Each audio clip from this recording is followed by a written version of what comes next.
الله الرحمن الرحيم. الحمد لله وكفى وسلام على عباده الذين اصطفى. أما بعد فأعوذ بالله من الشيطان الرجيم. بسم الله الرحمن الرحيم. فلما بلغ معه السعي قال يا بني إني أرى في المنام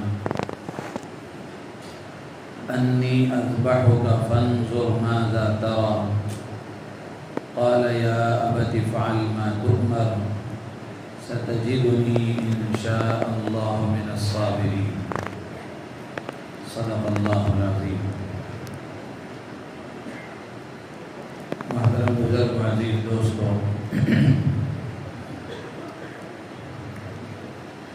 یہ سورہ صافات کی آیت نمبر 102 آپ حضرات کے سامنے پڑھی گئی ہے۔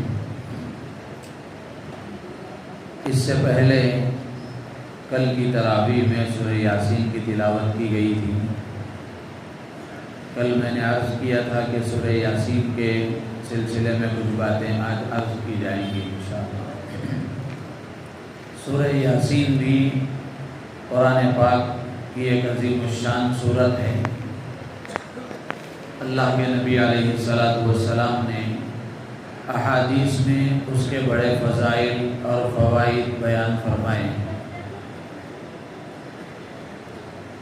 ایک روایت میں آتا ہے، اللہ کے نبی صلی اللہ علیہ وسلم ارشاد فرماتے ہیں کہ ہر چیز کا ایک دل ہوتا ہے اور قرآن کا دل سورہ یاسین ہے۔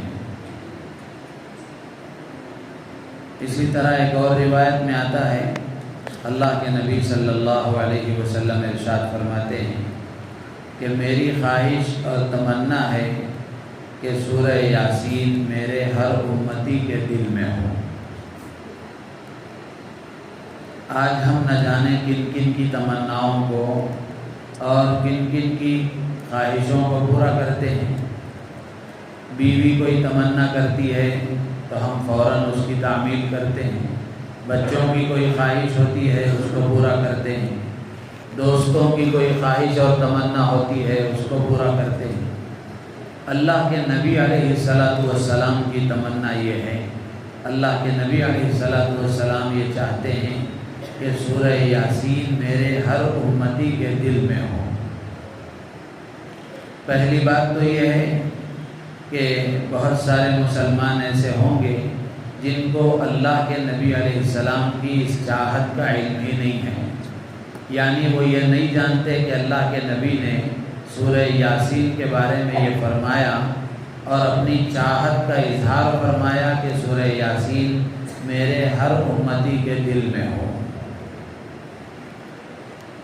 جن کو علم ہے، جو جانتے ہیں، اب وہ اپنے بارے میں غور فرمائیں کہ ہم اپنی نبی کی چاہت کو پورا کرنے کے سلسلے میں کتنے سنجیدہ ہیں اور اس کے لیے ہم کیا کوشش اور فکریں کر رہے ہیں۔ ماشاءاللہ اب بھی کچھ مسلمان ایسے ہیں، بڑے بوڑھے پرانے، جن کو سورہ یاسین ماشاءاللہ یاد ہے، بچپن میں انہوں نے یاد کیا، پڑھا تھا، تو وہ آج بھی یاد ہے، وہ اس کے پڑھنے کا آج بھی اہتمام کرتے ہیں۔ لیکن آج کی جو ہماری نوجوان نسل ہے اس سے بالکل بے خبر ہے۔ پہلے کے جو لوگ ہوا کرتے تھے وہ سورہ یاسین، سورہ واقعہ، سورہ ملک، سورہ سجدہ اور بہت آگے بڑھ کر اگر کہا جائے سورہ کہف، سورہ بقرہ، ان چیزوں کے یاد کرنے کا اہتمام کرتے تھے اور ان کی تلاوت کا معمول ان کا بن جاتا تھا۔ آج ضرورت ہے کہ ہماری نوجوان نسل بھی قرآن کی ان صورتوں کو اپنے دل میں محفوظ کرنے کی کوشش کرے۔ جس دل میں اللہ کا کلام ہوتا ہے، اللہ کے کلام کی برکت سے وہ دل بھی اللہ کی حفاظت میں آ جاتا ہے، وہ آدمی بھی اللہ کی حفاظت میں آ جاتا ہے۔ اللہ کے نبی علیہ السلام نے فرمایا کہ وہ دل جس میں قرآن کا کوئی حصہ محفوظ نہیں ہے وہ اس گھر کی طرح ہے، ویران گھر کی طرح ہے جس میں کوئی نہیں رہتا۔ تو اس لیے ان صورتوں کے یاد کرنے کا اہتمام کرنا چاہیے اور ان کی تلاوت کا بھی اہتمام کرنا چاہیے۔ یاد کریں گے اور اس کے پڑھنے کا اہتمام کریں گے تو کیا اللہ کا فائدہ ہوگا یا اللہ کے نبی کا فائدہ ہوگا؟ نہ اللہ کا فائدہ ہے نہ اللہ کے نبی کا فائدہ ہے، بلکہ پورے کا پورا ہمارا فائدہ ہے۔ دنیاوی فائدے بھی ہیں، اخروی فائدے بھی ہیں۔ اللہ کے نبی علیہ السلام نے مختلف حدیثوں میں ارشاد فرمایا کہ جو آدمی صبح میں سورہ یاسین کی تلاوت کرتا ہے تو اللہ تعالیٰ اس کی حاجتوں کو، ضرورتوں کو پورا فرماتے ہیں۔ اسی طرح ایک روایت میں آتا ہے جو رات میں سورہ یاسین پڑھتا ہے صبح وہ اس حال میں کرتا ہے کہ اللہ تعالیٰ اس کے گناہوں کو معاف فرما دیتے ہیں۔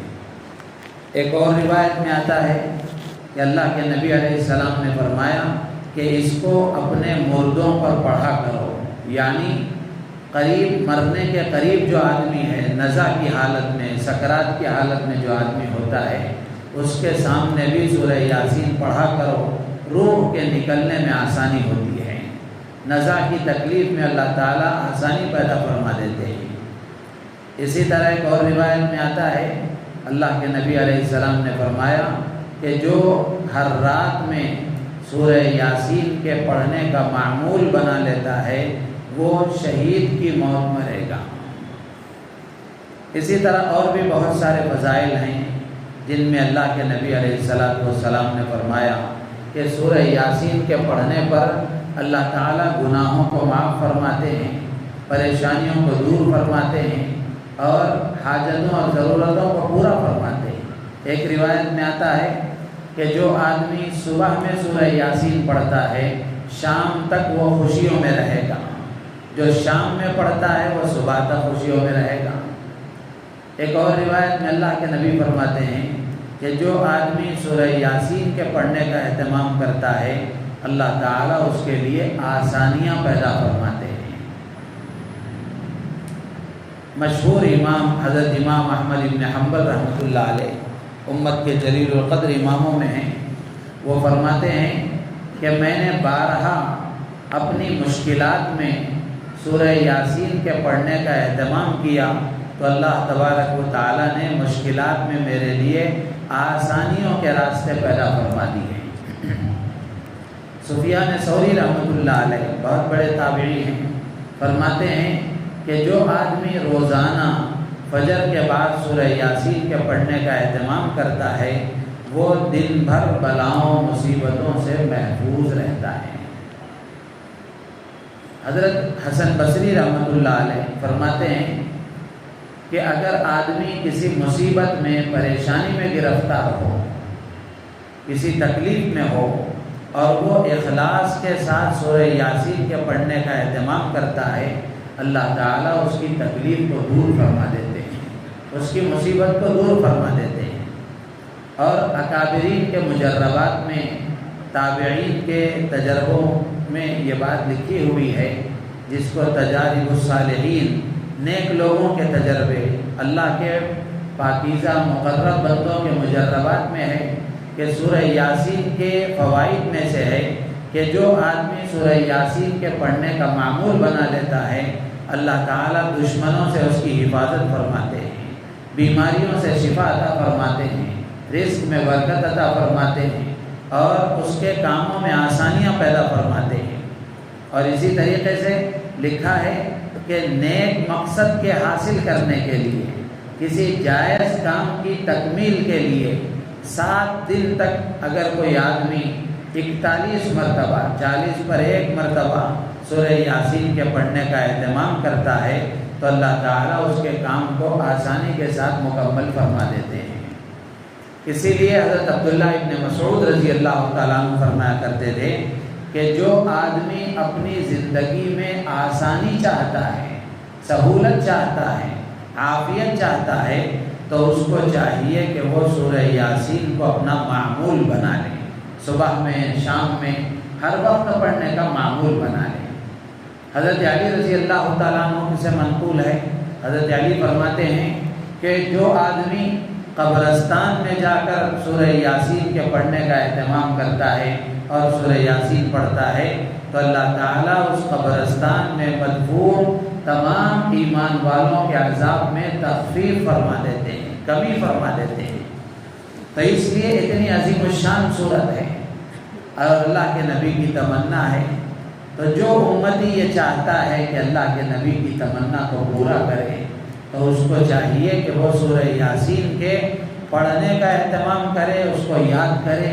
کوئی مشکل کام نہیں ہے، روزانہ 2 4 4 آیتیں اگر ہم یاد کرتے جائیں گے تو انشاءاللہ چند دن میں وہ سورت یاد ہو جائے گی، اور جب یاد ہو جائے گی تو روزانہ اس کا پڑھنے کا معمول اگر بنا لیں گے تو پھر وہ ہمیشہ کے لیے یاد رہ جائے گی۔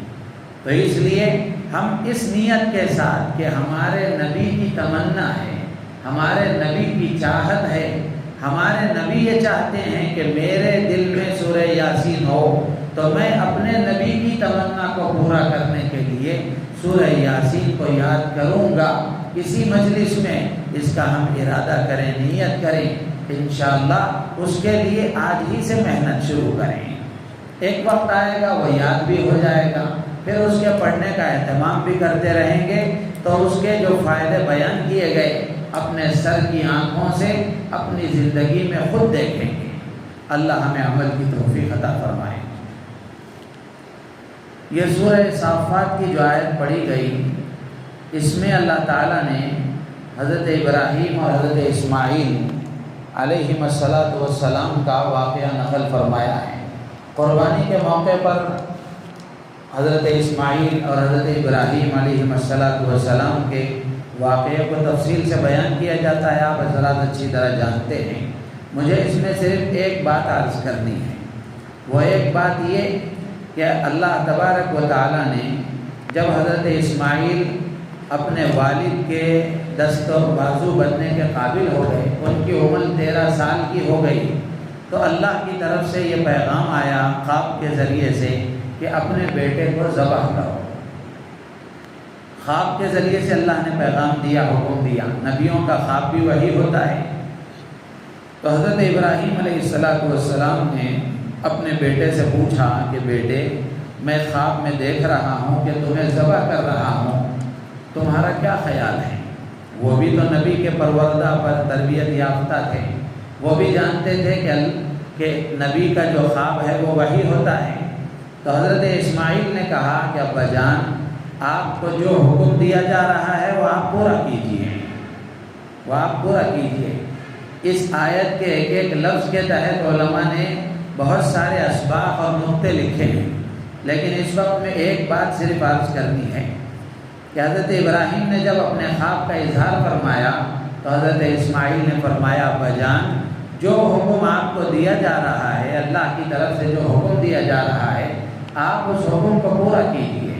ستجدنی انشاءاللہ من الصابرین، انشاءاللہ آپ مجھے صبر کرنے والوں میں سے پائیں گے۔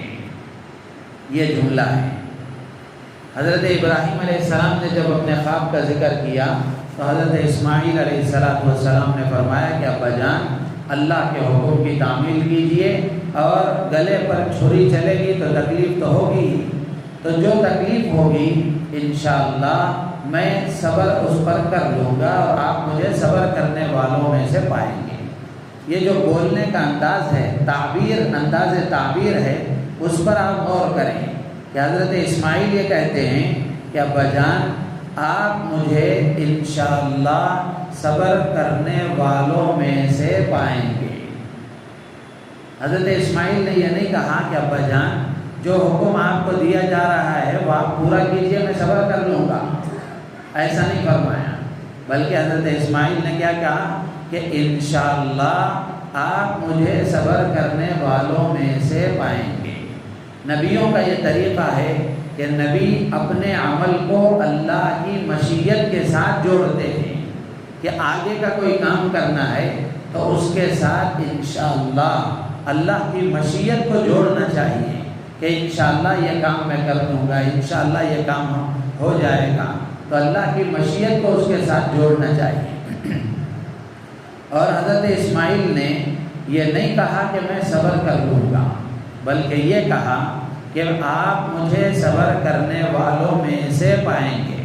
یعنی میں بڑائی کا اظہار نہیں کرتا کہ آپ اللہ کے حکم کو پورا کریں گے تو مجھے جو تکلیف ہوگی میں اس پر صبر کر لوں گا، ایسا نہیں ہے، بلکہ حضرت اسماعیل علیہ السلام اپنے انداز تعبیر اور الفاظ آپ نے جو اختیار فرمائے ہیں، حضرات علماء لکھتے ہیں کہ اس سے حضرت اسماعیل یہ بتانا چاہتے ہیں کہ صبر یہ میرا کوئی کمال نہیں ہے، مجھ سے پہلے بھی بہت سارے لوگوں نے صبر کیا ہے، تو ان خوش نصیب بندوں میں بھی ایک شامل ہو جاؤں گا۔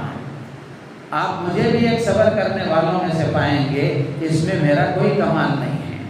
تو اس کے تحت حضرات علماء نے لکھا ہے کہ اس سے ہمیں یہ سبق ملتا ہے کہ آدمی کو اپنی ذات پر کتنا ہی بھروسہ اور اعتماد کیوں نہ ہو، ظاہری اسباب کا کتنا ہی انتظام کیوں نہ ہو، آدمی کو زبان سے ایسے بول نہیں بولنا چاہیے جس سے بڑائی ٹپکتی ہو، جس سے تکبر جھلکتا ہو اور بڑپن کا اظہار ہوتا ہو، جی یہ کام میں کر لوں گا، مجھ سے ہو جائے گا، ایسا نہیں، بلکہ جملے ایسے اختیار کرنا چاہیے جس میں اللہ کی مشیت کے ساتھ اس عمل کو جوڑا گیا ہو اور اللہ کی ذات پر بھروسے کا اظہار کیا گیا ہو۔ جیسے مثال کے طور پر آئندہ کوئی کام کرنا ہے تو انشاءاللہ اللہ کی ذات سے امید ہے یہ کام ہو جائے گا۔ آپ سے کوئی اچھا کام ہو گیا تو آپ یہ کہیں کہ اللہ نے مجھ سے یہ کام کرا لیا، اللہ نے مجھ سے یہ کام لے لیا۔ تو ایسے جملے میں تواضع اور عاجزی ہونا چاہیے، ایسے بڑے بڑے دعوے نہیں ہونا چاہیے کہ یہ تو میرے سے ہوا ہے، میرے کرنے سے ہوا ہے اور مجھ سے ہوتا ہے، ایسے جملے زبان پر نہیں آنا چاہیے۔ تو اس سے یہ سبق ہمیں ملتا ہے کہ آدمی کو اپنی ذات پر کتنا ہی اعتماد کیوں نہ ہو اور ظاہری اسباب کا کتنا ہی انتظام کیوں نہ ہو، آدمی کو اللہ کی ذات پر بھروسہ رکھتے ہوئے اللہ کی مشیت کے ساتھ اپنے عمل کو جوڑنا چاہیے اور انشاءاللہ کا استعمال کرنا چاہیے، اور زبان کے بول ایسے بولنا چاہیے جس میں عاجزی ہو، تواضع ہو، انکساری ہو، تکبر جھلکتا نہ ہو۔ اللہ تعالیٰ سے دعا ہے اللہ تعالیٰ ہم سب کو ان باتوں پر عمل کی توفیق عطا فرمائے۔ سبحان اللہ بحمدہ، سبحانک اللہم وبحمدک، اشہد ان لا الہ الا انت، نستغفرک۔